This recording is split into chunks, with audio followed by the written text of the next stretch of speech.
សូមជម្រាបសួរពុកម៉ែបងប្អូននៅពេលនេះខ្ញុំបាទនឹងលើកយកតម្រុយឆ្នោតវៀតណាមម៉ោង 1:30 នាទីម៉ោង 4:30 នាទីម៉ោង 6:30 នាទីថ្ងៃទី27ខែមេសាឆ្នាំ2025ដើម្បីមកចែកជូនពុកម៉ែបងប្អូន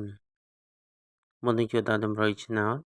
ខ្ញុំបាទសូមលើកយកតម្រុយឆ្នោតដែលបានឲ្យកាលពីម្សិលមិញដើម្បីមកទៀងទាត់ជូនពុកម៉ែបងប្អូនសម្រាប់ម៉ោង 1:30 នាទីម៉ោង 4:30 នាទីហើយនិងម៉ោង 6:30 នាទី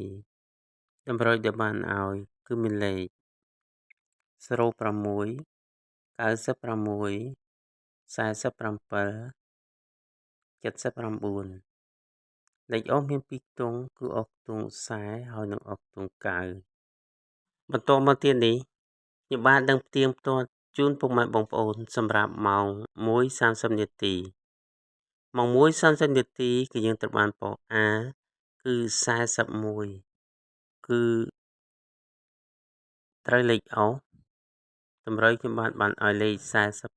47បន្តមកទៀតគឺយើងត្រូវបានប៉ុស C គឺ99គឺត្រូវលេខអុសតម្រុយខ្ញុំបានឲ្យលេខ96ស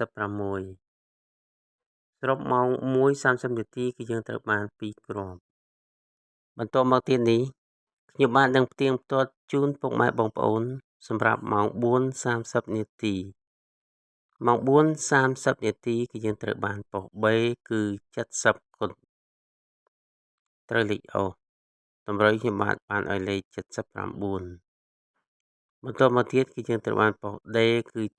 77គឺត្រូវចូលខ្ទង់សរុបម៉ោង 4:30 នាទីគឺយើងត្រូវបាន2គ្រាប់បន្តមកទៀតនេះខ្ញុំបាទនឹងផ្ទៀងផ្ទាត់ជូនពុកម៉ែបងប្អូនសម្រាប់ម៉ោង 6:30 នាទីម៉ោង 6:30 នាទីគឺយើងត្រូវបានប៉ុស A គឺ45គឺត្រូវលេខអុសបន្តមកទៀតគឺយើងត្រូវបានប៉ុស A ដូចគ្នាគឺ04គឺត្រូវចូលខ្ទង់តម្រុយខ្ញុំបាទបានឲ្យលេខ06បន្តមកទៀតគឺយើងត្រូវបានប៉ុស A ដូចគ្នាគឺ47គឺត្រូវចំតម្រុយតែម្ដងតម្រុយខ្ញុំបាទបានឲ្យលេខ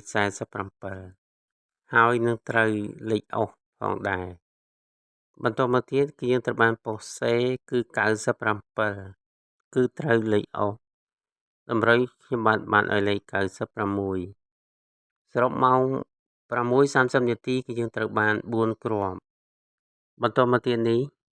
ខ្ញុំបាទនឹងលើកយកតម្រុយសម្រាប់ថ្ងៃទី27ខែមេសាឆ្នាំ2025ដើម្បីមកចែកជូនពុកម៉ែបងប្អូនដើម្បីចាក់ផ្សងសំណាងតម្រុយគឺមានលេខ39 74 94 06លេខអុសមាន2ខ្ទង់គឺអុសខ្ទង់7ហើយនិងអុសខ្ទង់